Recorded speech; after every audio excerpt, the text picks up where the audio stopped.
Shalom everyone, I am Priya, a student of the holy Torah at ACTC seminary. ప్రియమైన స్నేహితులారా, ఈ వారం తోరా పర్ష మికెట్స్. మికెట్స్ అంటే అటు తర్వాత లేదా చివరిలో అని అర్థం. సెఫర్ తోరాలో ఇది 10వ పర్ష. సెఫర్ బెరషిత్ లేదా ఆది కాండంలో ఇది 10వ పర్ష.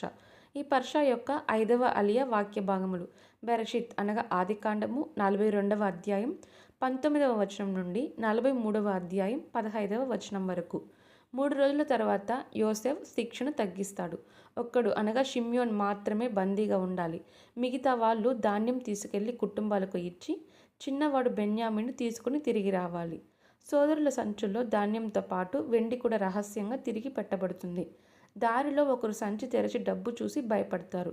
కనాన్లో యాకోబుకు జరిగినదంతా చెప్పగా తిరిగి వెండి కనిపించడంతో యాకోబు భయపడి బెన్యామీను పంపను అని తిరస్కరిస్తాడు. కానీ కరువు మరింత తీవ్రమవుతుంది.